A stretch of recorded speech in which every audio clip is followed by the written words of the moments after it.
Fala galera, tudo bem? Estamos em mais um Prevcast, o primeiro podcast da prevenção contra incêndio do Brasil. E hoje o nosso tema é inédito. Na verdade, João, estamos vindo numa leva de muitos temas inéditos cada sexta-feira. Um convidado melhor que o outro, já dei um spoiler de quem tá aqui, né? Vocês já devem saber.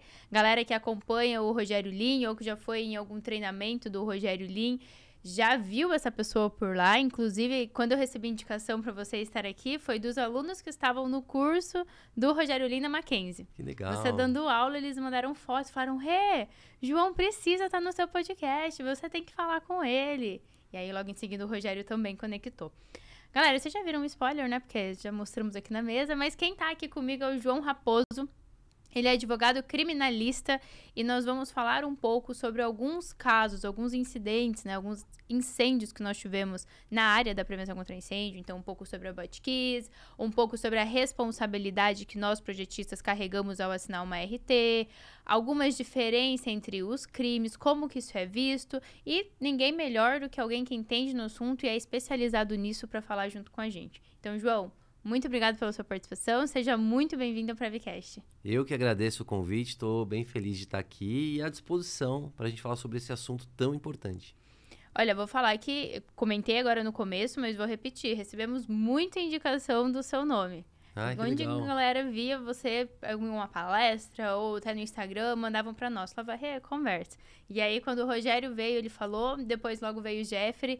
Jeffrey falou, tem uma indicação muito boa pra cá. Eu falei, não, então vamos falar com o João pra ele vir compartilhar com a gente. É uma honra pra mim, obrigado. João, a gente separou aqui 4 temas. E o primeiro deles que a gente falou sobre comentar é a questão da Botkiss mesmo.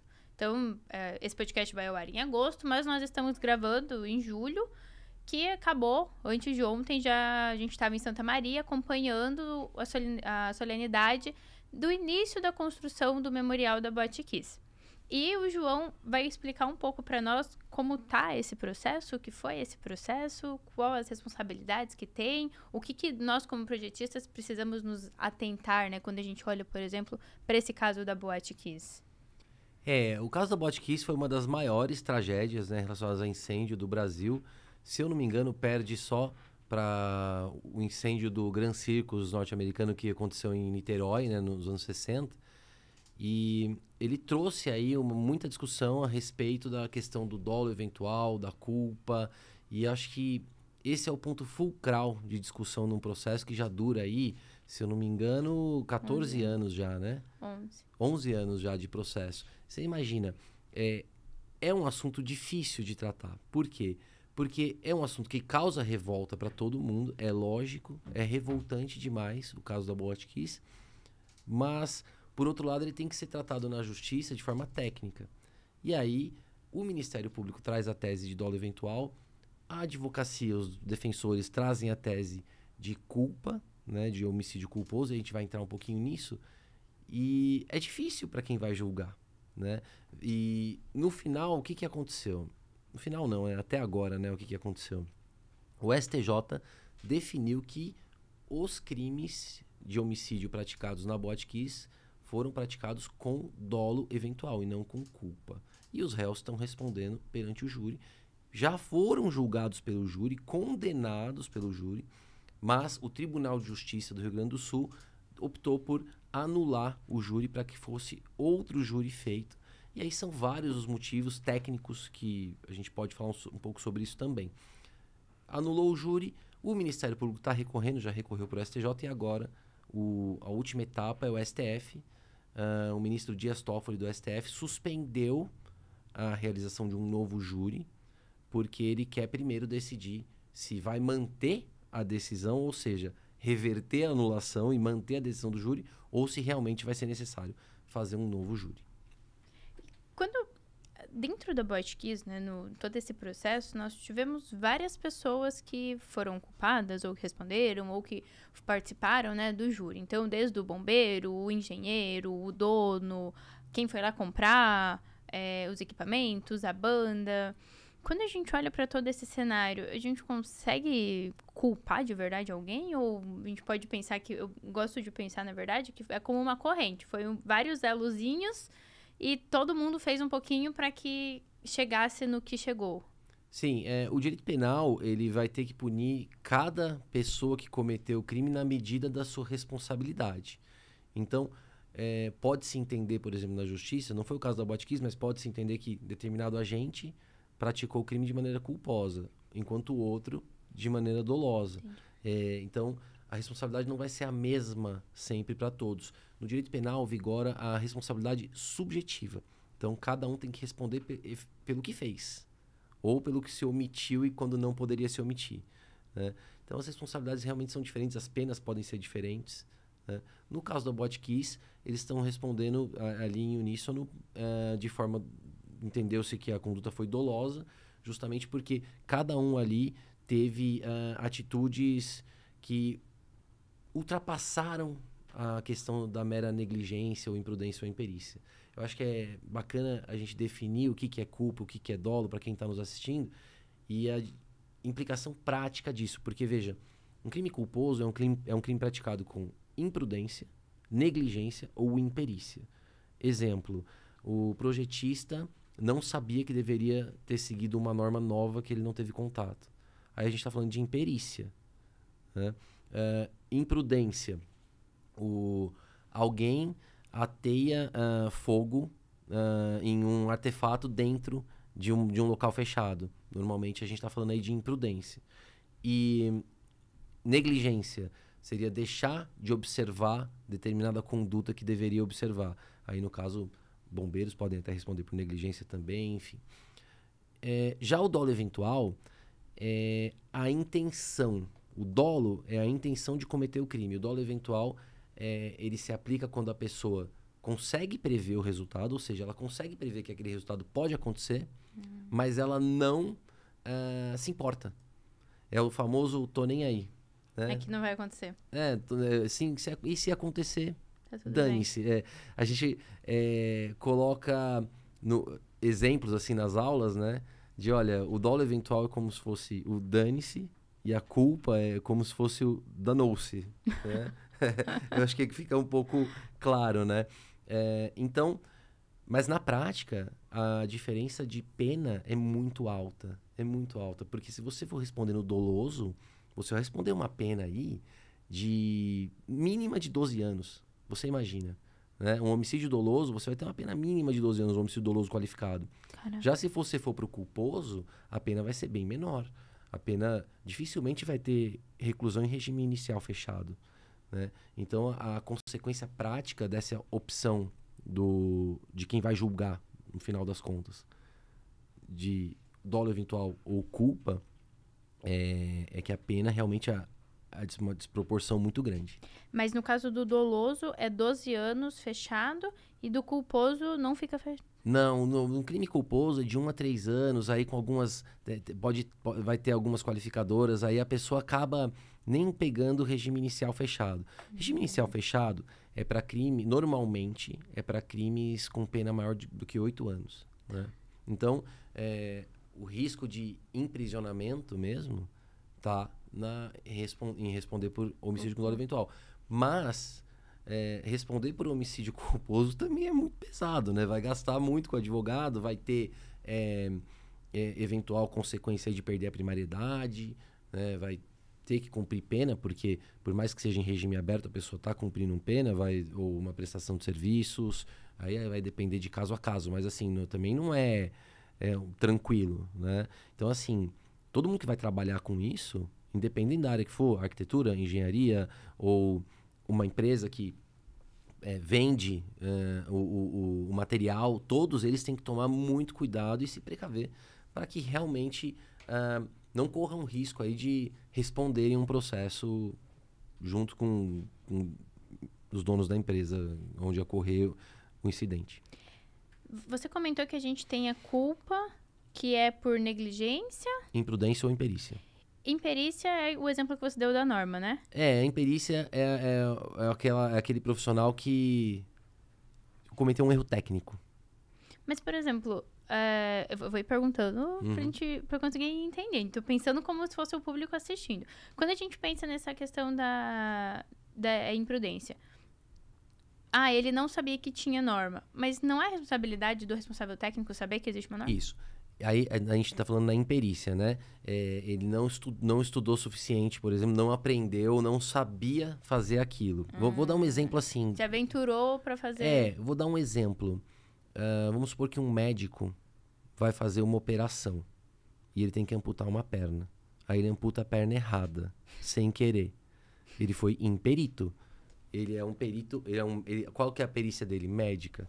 E ele fez o quê? Foi imperito. Não, a mesma coisa vale, tá, para o engenheiro, para o arquiteto. Se ele errar na profissão, ele está sendo imperito, ele vai responder na forma culposa.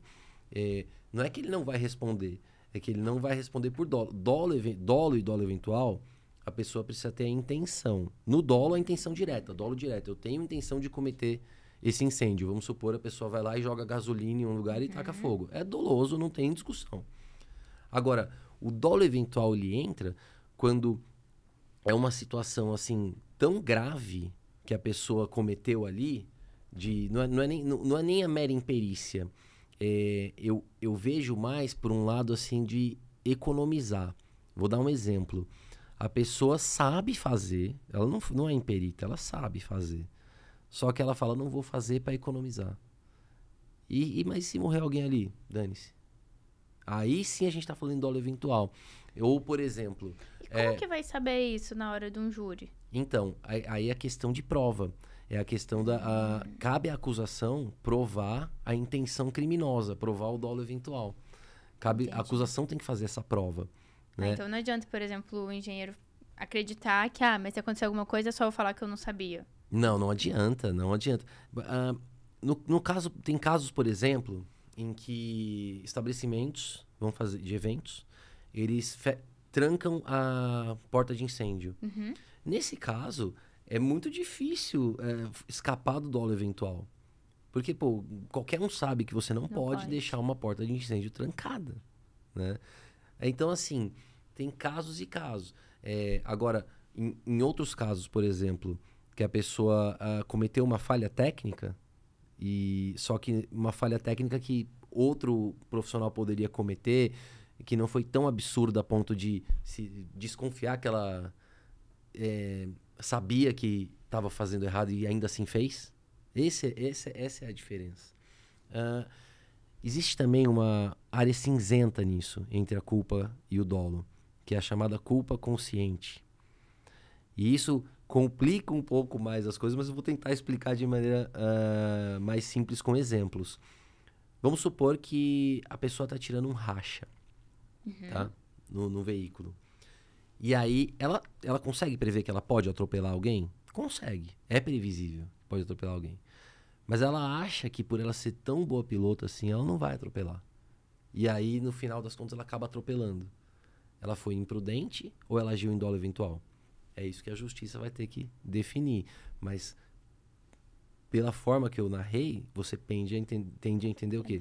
Que é culpa consciente. Por quê? Ela não queria que aquele resultado acontecesse e ela achou que ela ia conseguir prevenir o resultado, embora ela previsse que era possível. Tá? Nos casos técnicos, por exemplo, de engenheiros, arquitetos, quando entra nessa discussão, se é dolo eventual ou culpa consciente, muitas vezes a defesa do arquiteto ou do engenheiro é falar assim, não, eu sou ruim mesmo, eu sou péssimo profissional. Não tem jeito, eu errei, sou péssimo profissional, errei. Essa vai ser a defesa dele para tentar fique caracterizado como culpa. Porque você imagina, se caracterizar como dolo, num caso de homicídio, por exemplo, no caso de morte, ele vai ser julgado pelo júri, vai estar sujeito a uma pena altíssima, né? Altíssima. E então são discussões que não são simples no judiciário. Não existe uma fórmula matemática, sabe? Antigamente, o Ministério Público, principalmente aqui em São Paulo, tentava muito colar a tese. Bebeu e dirigiu, é dolo eventual, acabou. Tirou racha e atropelou alguém, é dolo eventual, não tem conversa. Mas a lei não diz isso. A lei fala imprudência, negligência ou imperícia, ou de um lado, que é a forma culposa, ou dolo, intenção do outro. Então, não é tão simples assim diferenciar. Por isso que a gente tem casos aí com que são parecidos, mas com soluções diferentes. Diferente. Porque vai depender de quem tá analisando. Vai depender do promotor que está analisando, do juiz, do júri, se for a júri, ou da tese defensiva que vai ser apresentada. Depende de uma série de questões. Eu costumo, assim, dar um exemplo para o pessoal de exatas, que é assim, ó, que se eu fosse engenheiro civil e você me perguntasse quantos tijolos precisa para fazer uma casa, eu ia te dar o número exato de tijolos. Nenhum a mais, nenhum a menos. No direito é diferente. No direito você pega, por exemplo, o caso da Botkiss, decidiu-se que era dolo eventual. O caso do Ninho do Urubu, decidiu-se na justiça que é crime culposo. Já o caso do Hospital Badim, a denúncia do Ministério Público foi como dolo eventual. Então, vejam que 3 casos aí de repercussão com soluções distintas. Tá, várias perguntas na minha cabeça. Uhum. Eu vou até anotar pra eu não esquecer. Do Ninho do Urubu também. Quando a gente vem aqui pra Kiss, no começo você explicou como eles foram julgados. Agora que nós sabemos, né, que tem o dolo eventual, a culpa consciente, que um é 12 anos, o outro não tem isso, né, consegue justificar e etc. No caso da Kiss, como que o pessoal foi julgado? Não, todos eles, por enquanto, foram condenados pelo Tribunal do Júri por homicídio qualificado de diversas pessoas.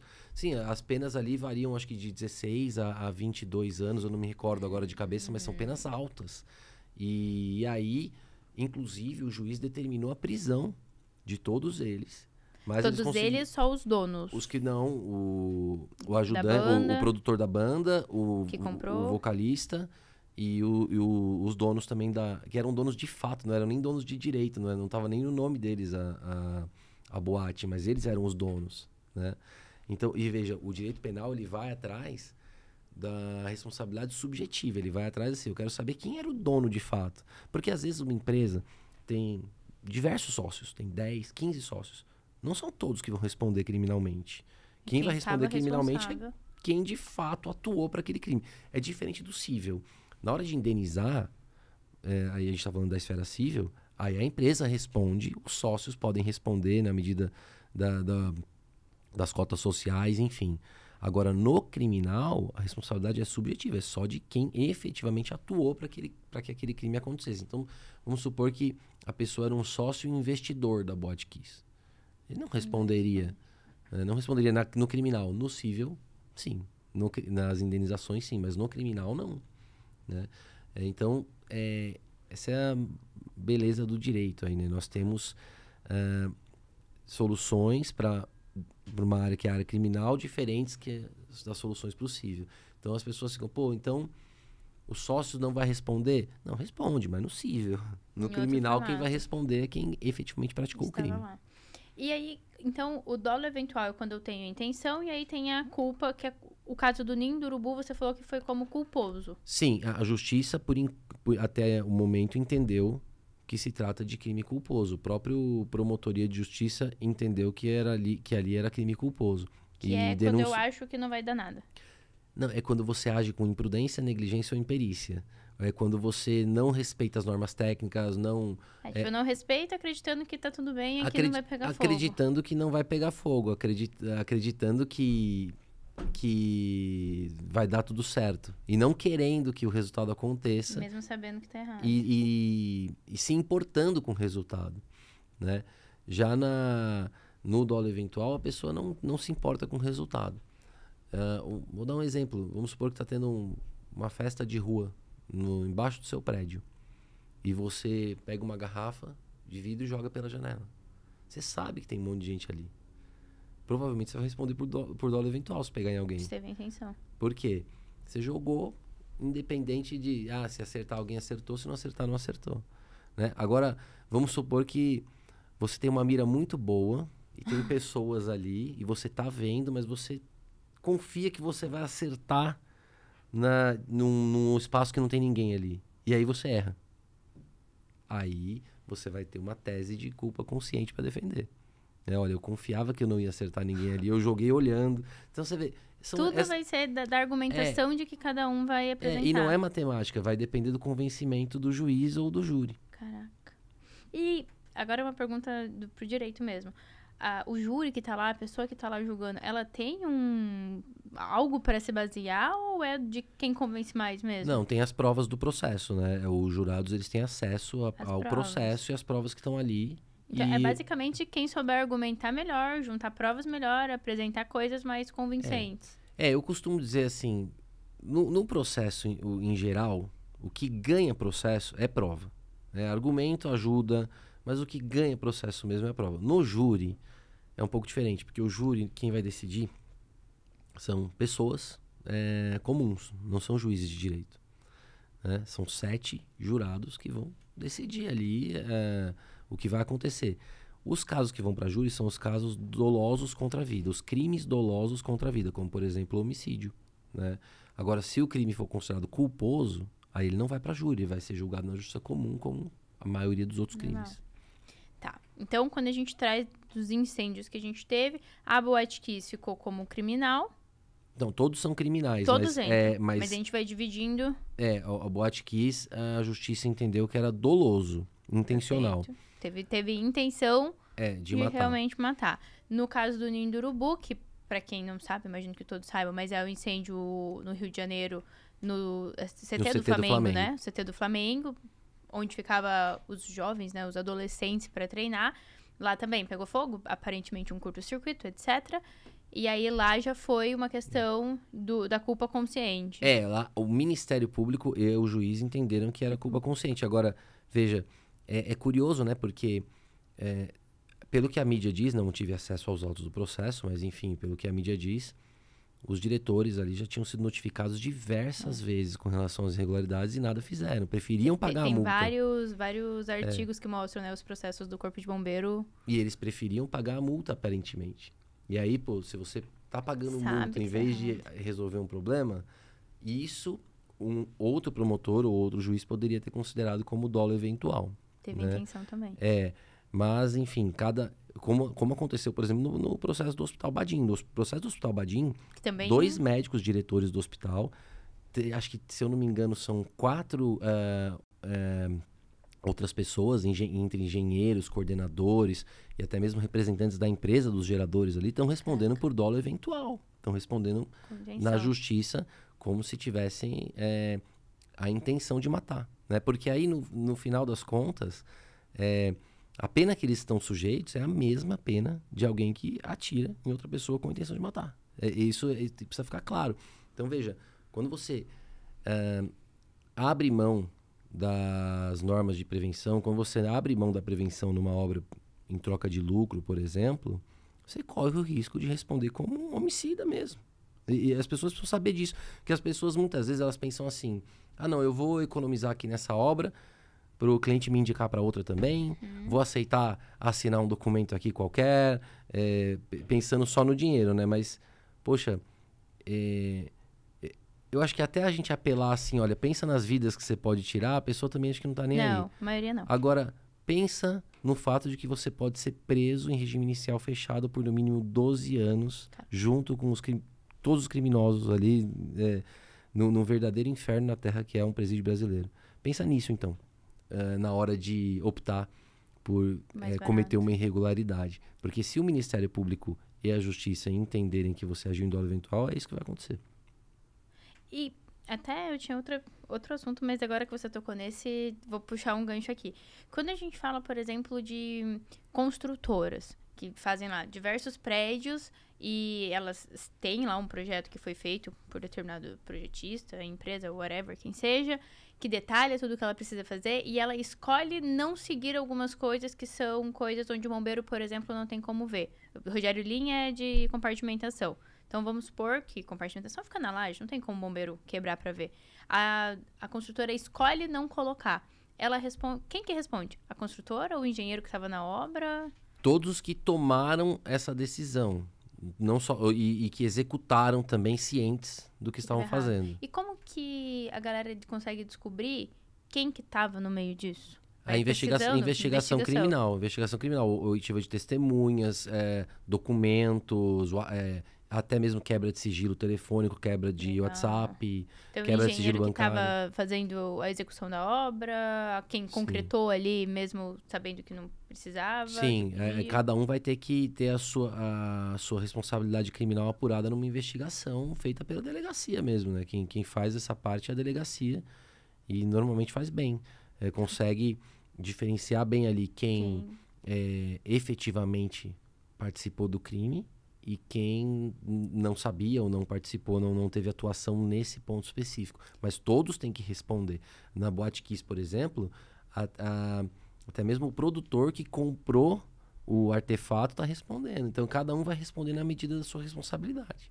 E nesse caso, vamos supor que o projetista orientou ou o engenheiro... Vamos pensar em 2 casos. Primeiro, o projetista orientou que deveria ser colocado... Vou continuar com o exemplo do Rogério. Que precisaria ser colocado os colares intumescentes para fazer a compartimentação. E a construtora falou, não, eu não vou colocar. O projetista também responde tendo feito parte disso? Não. Aí o projetista fez a parte dele. E né? como que ele vai provar isso? Assinando o projeto assinado. Veja, se o projeto que foi entregue Tem essa está informação? dentro das normas e tem essa informação e está assinado, está resolvido o problema para o projetista. Agora, se a construtora deliberadamente optou por não seguir, isso é até mais uma prova de que ela pode ter agido com dolo eventual.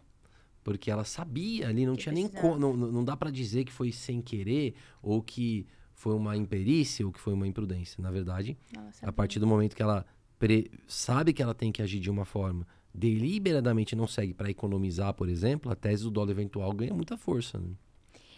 E aí, então, nesse caso, acredito que é mais um motivo para projetistas, agora puxando para o nosso lado, detalhar cada vez mais os seus projetos, né? Com Para não ter certeza. essa bala do tipo, eu achei que isso aqui não era para pôr aqui, por exemplo. Com certeza é importante, né, detalhar e mais importante ainda, não ceder às exigências do cliente quando sabe que essas exigências são fora de norma ou ilegais.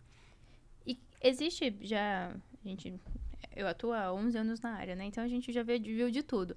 Existe, por exemplo, clientes que às vezes pedem, eu sei que tem que pôr, você tá me avisando, mas faz aí um termo que eu me responsabilizo por tudo.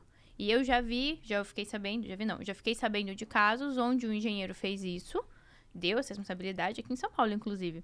E aconteceu um incidente no prédio e ele respondeu junto, porque ele foi culpado como se ele tivesse terceirizado uma responsabilidade que uma pessoa leiga não tem como saber. Então, mas não desconheço legislação que permita o engenheiro transferir a responsabilidade pela obra Perfeito. pro empresário.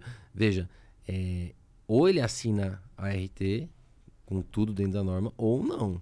Não tem como eu assinar pela metade e falar, então você é responsável dessa parte. Exato, não tem. É como dar um carro na mão de uma criança para dirigir e falar, não fui eu, não deu culpa de nada. A culpa é Ela da que criança. quis. Não dá, né? Tá. E continuando em construtores, porque daí a gente pode... Eu trabalho do lado do projetista, mas eu também sei que tem gente que assiste o Prevcast, por exemplo, que trabalha dentro da construtora. E aí a pessoa tá lá, ela acompanha, ela sabe o que precisa, ela leva pro dono da construtora e ele fala, não, vou fazer sem nada, segue desse jeito. Como que essa pessoa, ela vai... Porque daí ela tá lá, ela tá executando errada, mas por ter recebido uma ordem de cima. Quem que vai assinar o projeto? Normalmente é a pessoa que tá executando, né? Eu não executo, Então, mas... esse é o problema. Existe uma questão em direito que chama coação moral. O que é a coação moral? Vamos supor que alguém coloca uma arma na sua cabeça e fala assim, assina esse documento, assina essa RT aqui, ou eu vou dar um tiro em você. Essa é uma coação moral irresistível. Você não vai responder criminalmente depois porque você foi obrigado a assinar sob pena de morte. Agora, ou você assina ou você vai perder o emprego. Não acredito que seja uma coação moral irresistível. Aí, no caso, é uma coação moral resistível que vai diminuir a pena, mas não vai deixar de responder Então você pelo responde crime. também. Responde. E responde como dolo, culpa? Então, aí vai depender do nível do nível de absurdo que aconteceu ali. Então, assim, foi um erro de imperícia, vai responder como culposo. Não, ali tinha previsão de que estava tudo errado, mas não se importou com o resultado. Aí vai respondendo doloso. Aí é o processo que vai definir, né? A investigação e posteriormente o MP e o juiz que vão definir. Mas de qualquer forma, não dá para simplesmente falar, não, é a empresa que mandou eu fazer. Isso pode até diminuir um pouco a tua pena, mas não vai livrar você totalmente, né? Senão seria muito simples, né? Burlar o direito criminal. Era só montar uma empresa e o dono fala, não, vai lá e comete esse crime ali que não vai acontecer nada com você. Não é assim, né? Então tem que tomar cuidado mesmo. Não é porque o dono da construtora falou para fazer que você está liberado para fazer. Coisa errada, né? E nesse caso, isso se aplica também para o cliente que pede para eu fazer errado e eu falo, Com certeza. não vou fazer. Eu, tipo, fiz só porque ele pediu. Não adianta. Imagina assim, eu ter que chegar depois como seu advogado no criminal e falar pro juiz, pô, ela ia perder o cliente, juiz. Se ela não assinasse isso aí. Sabe? Não é um cliente importante. Não é defesa criminal. Não vai ajudar, sabe? Vai atrapalhar. Então, não pode cometer irregularidade, mesmo que o cliente determine ou que o chefe, dono da construtora determine, não pode. A partir do momento que você colocar teu nome ali, tenha certeza de que você está colocando teu nome em algo correto. Eu acredito que esse tópico, principalmente, é muito importante, essa abordagem que a gente fez, para a galera que está assistindo entender que, sim, tem cliente que você precisa demitir, porque é o seu nome que você está colocando. Sim. Mesmo que seja um cliente grande, uma empresa gigante, nossa, vai ser incrível para minha marca ter... Mas se não vai seguir o certo, você corre o risco de perder tudo aquilo que você construiu, né? Eu digo assim, né, que é importante você não ter 80%, 90% dos seus clientes em um cliente só, do seu faturamento em um cliente só. Porque chega num momento desse, né, você fica entre a cruz e a espada, né? Então, eu no meu escritório, por exemplo, eu procuro diversificar a clientela para não ficar refém de cliente. Então, o cliente falar para mim, não, você é obrigado a fazer, senão eu vou contratar outro advogado. Eu falo, por favor, contrate outro. Tá tudo bem. Não tenho o menor problema com isso. Eu jamais vou ferir não só a minha questão moral, como também não vou me colocar em risco, né? Para o cliente economizar não faz sentido. O engenheiro se colocar em risco, colocar a carreira dele em risco, que vale muito mais que aquele serviço específico, em prol do cliente. Que no primeiro momento também, que depois achar um que cobra mais barato para fazer, vai também. Trocar.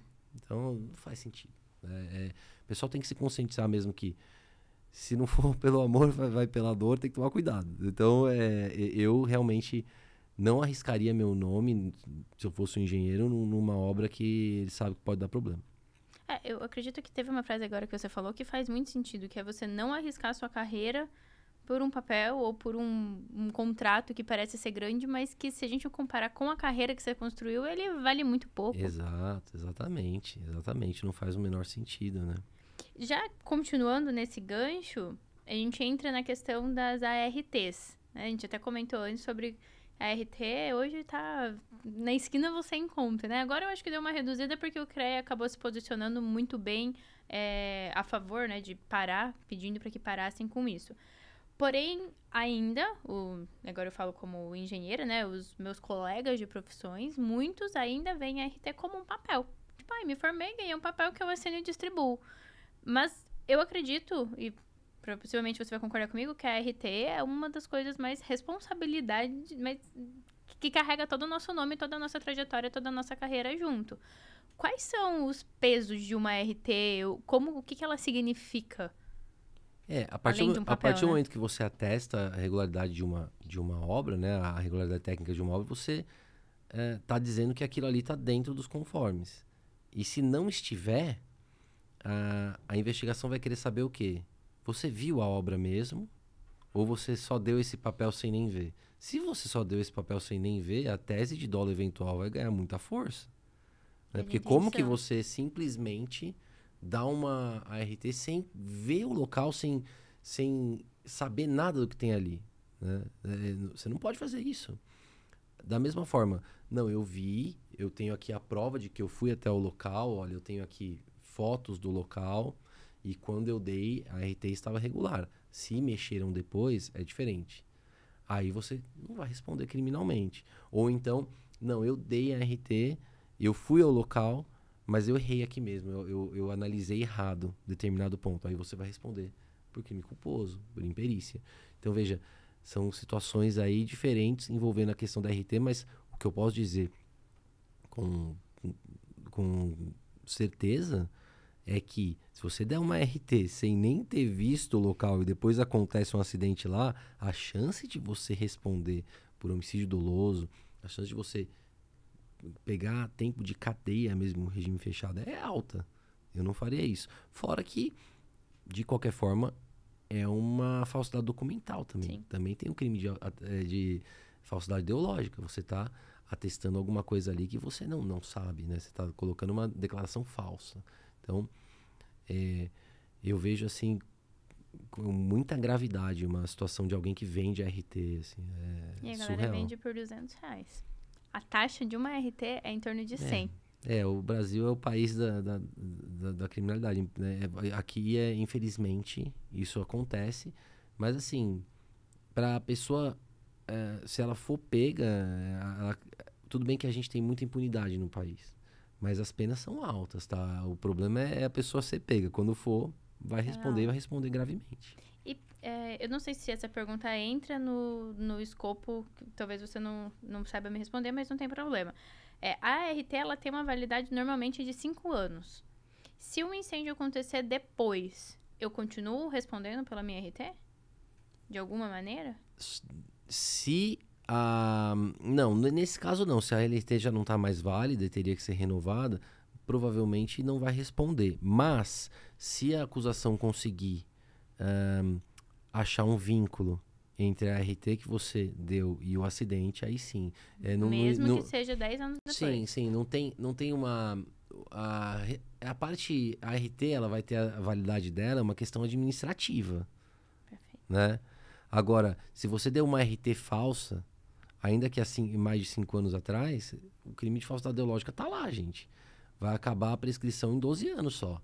Então, são instâncias diferentes. Administrativamente, pode ser que você não responda, mas no criminal, no mínimo pela falsidade documental da RT, você vai ter que responder. Excelente esse tema. Excelente. Justamente pra galera entender que a RT tem um peso muito grande. Apesar de ser algo muito simples, que é só entrar no CREA, emitir, paga R$100, assina, acabou. Ela tem um peso gigantíssimo. Exato. Não tem que tomar cuidado, né? Eu vejo que a pessoa, assim, se esforçou tanto para se formar, para depois construir uma carreira e depois jogar tudo no lixo por R$200. Não faz sentido. Eu até brinco, eu falo, gente, R$200 não paga nem a parcela do FIES, que eu ainda tô pagando da minha faculdade. Não faz sentido você colocar isso em jogo. Sim. Eu vejo, assim, que muita gente pensa em ganhar dinheiro rápido, né, e fácil. Sem fazer esforço. Eu tô há 20 anos atuando na área criminal.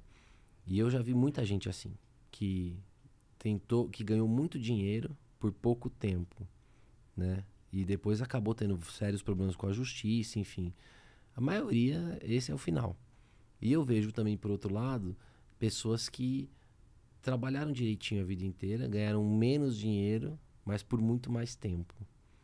Essas pessoas estão tranquilas, estão ali, além de dormirem com a cabeça paz tranquila, de espírito, estão com uma situação bem boa. Então, assim, não adianta você querer resultado rápido e não adianta você querer solução fácil para problema difícil também. Então, tem que ralar.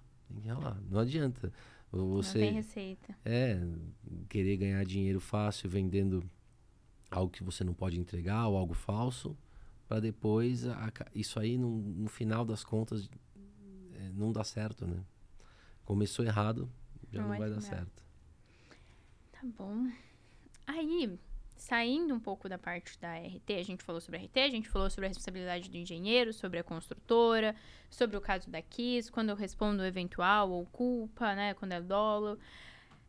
Quem tá vendendo material e vende material sem certificação, ou tô fazendo manutenção do meu extintor, mas em vez de pôr pó, tô colocando talco, cal ou qualquer outra coisa que pareça.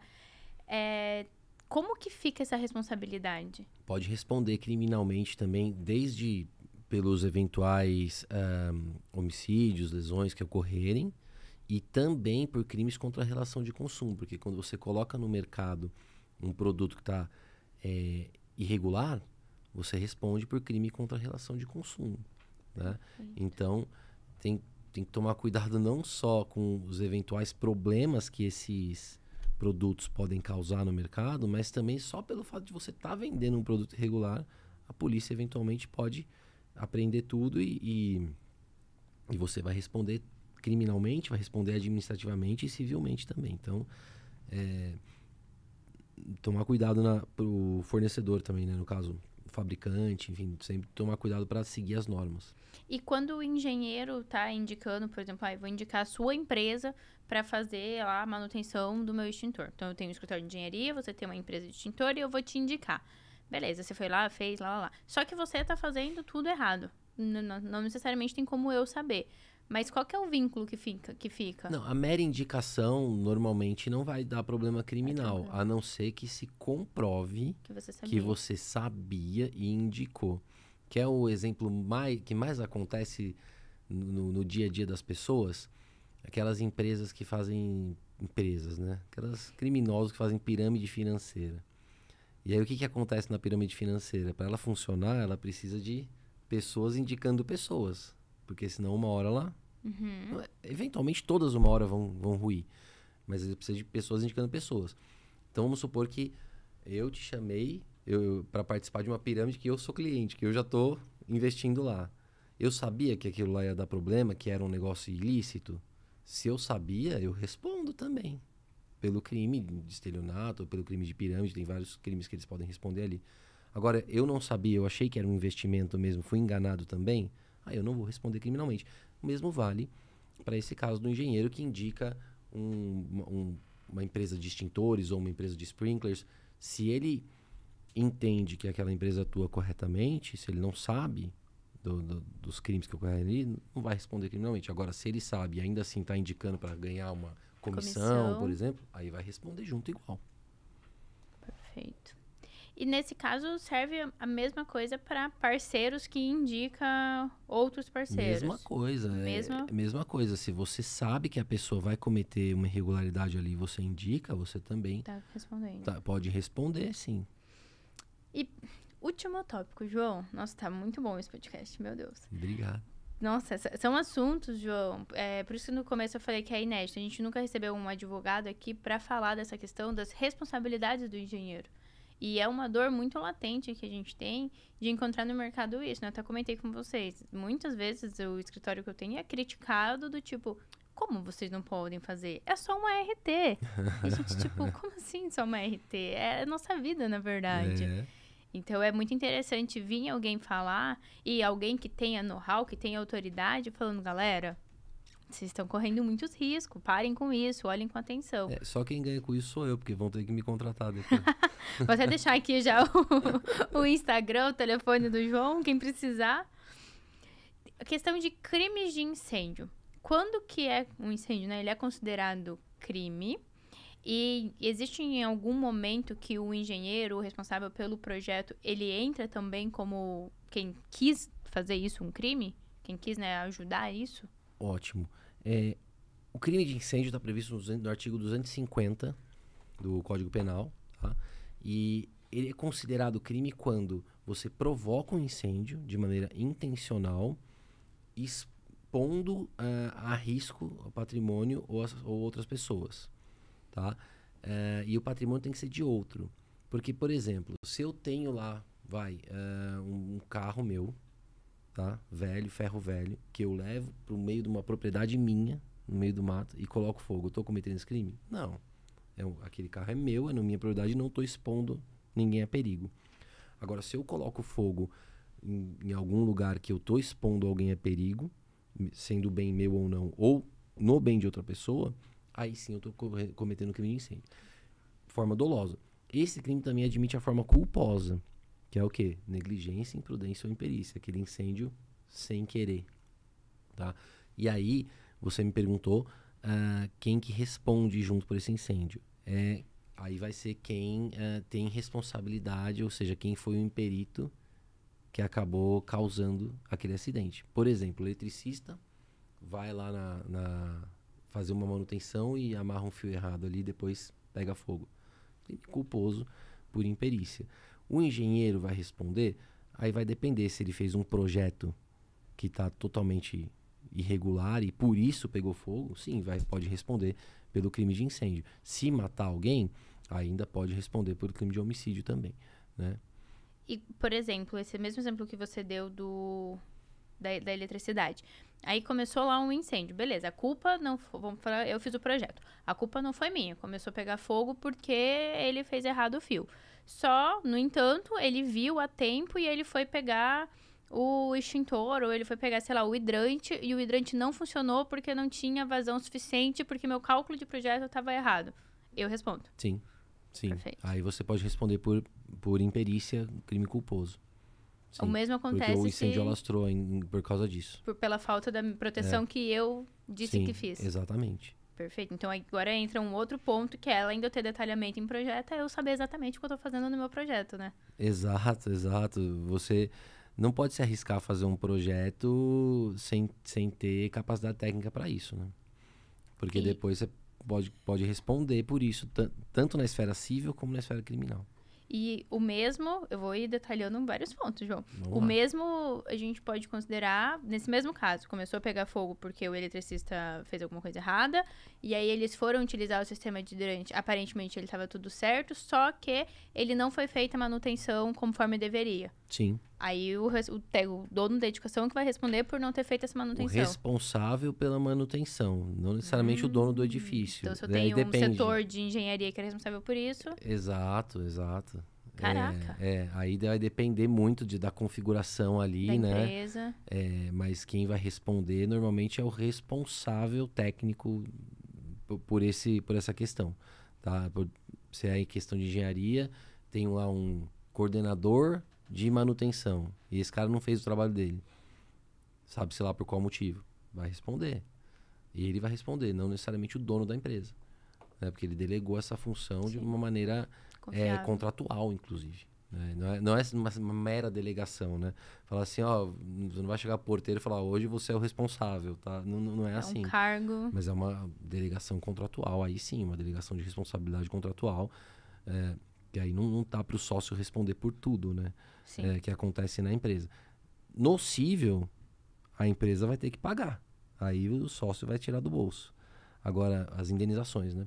Agora, no criminal vai responder... repito, a responsabilidade é subjetiva, vai responder quem praticou o delito. E aí, é muito comum, a área de incêndio principalmente, né? Uma área que nós temos poucas especializações, tanto na parte de projeto, quanto na parte de execução. A parte de projeto está evoluindo muito, então tem um caminho legal, temos pessoas que já têm uma especialização na área. Parte de execução é um pouco mais falha. E aí, normalmente, o cara que executa é a pessoa que está há 40, 50 anos no mercado, não necessariamente ele tem uma formação. Então, ele executa e ele tem ali um engenheiro que assina por ele. Aconteceu algum problema nessa execução, nessa manutenção. Essa pessoa que executou, ela chega a responder ou vai direto para o engenheiro que assinou? Não, responde quem fez a execução errada. Agora, o que você tem que ver? Onde está o erro? No projeto ou na execução? Esse é o ponto. Se o erro está na execução, mas o projeto está ok, quem vai responder é quem executou. Se o erro já está desde o projeto, aí quem fez o projeto vai responder e, eventualmente, quem executou também, a depender se tinha como ele saber ali essa questão de erro ou não. E nesse caso que, por exemplo, a empresa A executou, mas ela não tem nenhuma formação. E aí a empresa B só assinou para a empresa A executar. Você sabe que não existe só assinar, né? Pois é. Só assinar não existe. Eu sei, mas meu público talvez não. Então, o pessoal não sabe. Galera, acho que eu só, deixa eu te dar aqui uma RT, daí eu respondo, tá tudo bem. Não existe só assinar. Não tem como eu não posso levar pro juiz. Se eu levar pro juiz uma defesa assim, meu cliente só assinou. É pior. Ele só tentou ajudar porque ele não tinha. É pior. Que aí foi mais negligente, imprudente, imperito ainda. Então, vai responder quem assinou o documento só para dar um atestado para aquela empresa. Vai responder como responsável técnico e quem executou ia depender, né, do nível de ciência dessa pessoa que executou, de que aquilo não podia ser executado daquela forma. né? E aí volta com as provas de cada um. E a lei não exige... Para assinar RT, sim, claro, formação universitária. Mas para executar, se a lei não exige a formação técnica, a questão de ter formação técnica ou não é irrelevante para o penal. Vai responder. Porque deveria saber ali, ainda mais uma empresa que está acostumada a fazer, deveria saber o que está fazendo. Agora, só assinar não dá. Tudo que a gente assina vai a nossa responsabilidade junto. Né? O nosso nome sabe que tá lá, né? Eu atuava no Tribunal de Ética da OAB, né? E eu via umas empresas que faziam processos de revisão de parcela de veículo. Não sei se você já ouviu falar nisso, mas vendem no mercado aí, a gente vai fazer a revisão de parcela do seu veículo e tal. E era um furado, né? Era um negócio que não dava certo, enfim. E aí, os advogados que eram contratados para assinar as petições que seriam protocoladas no fórum eram normalmente advogados jovens, né? E aí, quem respondia na OAB eram esses advogados. Eles tinham que responder pela petição que eles assinaram. E aí, alguns vinham com essa defesa, falavam assim, olha, eu só assinei, eu não li a petição. Eu falo, gente, você está piorando a sua situação, né? Então, assim, não adianta o cara que só assinou RT falar que só assinou. É pior. É pior. Com certeza. Tá bom. João, muito obrigada pela sua participação. Já deu 50 minutos. Passou Legal. super rápido. Né? Voa, né? Voa. Mas justamente por ser um tema muito interessante, um tema muito importante e um tema que não é acostumado a ser falado, né? É muito difícil você encontrar alguém falando, olha, para. Você responde durante muito tempo e você pode ser preso e não é só um papel. Nós estamos falando de um documento que leva seu nome, sua carreira, sua profissão, sei lá, seus 5 anos de faculdade tá naquele papel. E não é nem só... E o risco até de prisão, né? Sim, imagina, acaba com a sua você vida. imagina 12 anos de prisão em regime inicial fechado. É complicado. Eu falo porque eu já entrei em bastante presídio. Não queira entrar. Você já fez algum caso... Era pra gente encerrar, mas agora eu fiquei curiosa. Você já fez algum caso que pegou parte de engenharia mesmo, que chegou a responder? Já estou em vários casos de crimes relacionados a incêndio, né? E normalmente os engenheiros responsáveis pelo projeto, no mínimo, independente de qualquer coisa, são chamados a depor na delegacia. Isso no mínimo. Depois, se vai virar um processo criminal contra eles ou não, aí vai depender do Ministério Público, do juiz. Mas normalmente, no mínimo, ir à delegacia explicar o projeto, demonstrar por que não existe responsabilidade por parte dele, foi falha de execução, foi falha de projeto. Isso, no mínimo, qualquer incêndio vira um inquérito policial.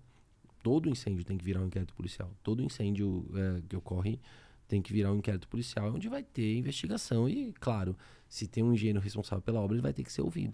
A gente está participando, inclusive, de um caso, eu não comento o caso concreto, mas de um incêndio enorme que aconteceu aqui no estado de São Paulo, em que o projeto mandava fazer a compartimentação de uma maneira e a perícia mostrou que foi feito totalmente diferente. Para economizar mesmo. E isso fez com que o fogo alastrasse por muito mais do que deveria. É um caso que a gente está atuando há um bom tempo, ainda está em fase de investigação. Essas investigações são demoradas, mas uma hora a conta chega, né? Então, por isso que eu falo. Pode ser que você vê o caso da Boate Kiss, por exemplo, 11 anos de processo, já 12 anos de processo, e ainda ninguém foi efetivamente cumprir pena. Mas uma hora vai acontecer. Que seja por crime culposo ou doloso, enfim, o júri vai ter que decidir, mas uma hora a conta chega, né? Então, é muito importante ter responsabilidade profissional. Eu acredito que até junto nesse tema, sabendo que se você tem um escritório de engenharia, se você atua na parte de projeto, se acontecer qualquer coisa com algum cliente seu, você vai ser chamado para estar lá, para depor, se o projeto for seu, no mínimo ser chamado para prestar um depoimento na delegacia, não tenha dúvida. Então, nós já podemos puxar aqui um gancho que é muito importante que esses profissionais tenham em mente a necessidade de ter um seguro profissional para auxiliar nisso, né? Sim, o seguro pode auxiliar em eventuais indenizações, né? Na parte civil. Na parte criminal, tem seguros, eu acho que até pagam advogado, tudo aí, na parte financeira. Mas, assim, no final das contas, No criminal, a pessoa responde na pessoa física mesmo. Não tem Nem seguro adianta. que resolva. O seguro foca mais na parte civil. Agora, o que eu vejo como fundamental para os profissionais dessa área é documentar adequadamente o que está fazendo. Então, assim, apresentou um projeto, você não entrega para o cliente e não fica com uma cópia, você tem que guardar tudo que você... E, assim, a lei fala guardar por 5 anos, eu guardaria por mais. Então, assim, deixar tudo guardado, tudo bem documentado. As conversas com o cliente, o ideal é que sejam por escrito, né? Então, assim, tem muita Tem coisa que é muito de cliente boca. que não gosta de e-mail. No escritório nós somos muito chatos até com isso. Nós pedimos sempre, formaliza por e-mail, formaliza essa decisão por e-mail, me mande e coloca em cópia com todo mundo que você vai tomar essa decisão. Essa é uma das Exato. melhores soluções. Com certeza, formalizar por e-mail, formalizar que seja por WhatsApp, mas assim, ter acesso a isso depois também, né?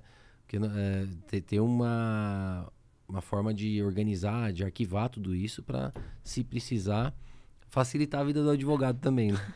Porque, assim, tem vezes que o cliente fala, não, mas isso foi combinado. Falei, tá, mas aonde? Não, foi de boca. Né? Tem testemunha? Tem. Bom, menos mal. Não tem. Aí é difícil, né? Combinado sem testemunha, de boca, não emplaca na justiça, né? Bom, então, pra gente finalizar, falamos sobre a importância da RT, a gente deixou a diferença, né, entre questão quando vai ser dolo eventual, quando vai ser culpa, as responsabilidades que cada um carrega, se eu tô numa indicação, o que eu tenho que cuidar com essa indicação. Também falamos de quem tá dentro de uma construtora, que só meu chefe mandou, não muda nada.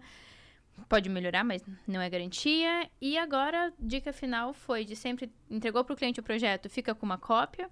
Nós sempre pegamos lá no escritório também, não sei se isso tá certo ou não, nós fazemos um ofício confirmando que nós entregamos a via original, tal dia, para tal pessoa, essa pessoa recebeu e etc. Ótimo. Documentar bem a entrega, né? Para quem foi entregue tudo, tá? Isso. Um e-mail formalizando todas as decisões. Então, fiz uma reunião, já faço uma ata, formalizamos por e-mail. O melhor cenário. Ótimo. Tá. Melhor ainda se tiver um comprovante de recebimento. Então, sempre pedir pro cliente confirmar que recebeu esse e-mail. É ideal. Perfeito. Mesmo sem confirmação já ajuda, mas com Já ajuda. confirmação é muito melhor. Porque ele pode falar, não vi. Tá. Excelente, João.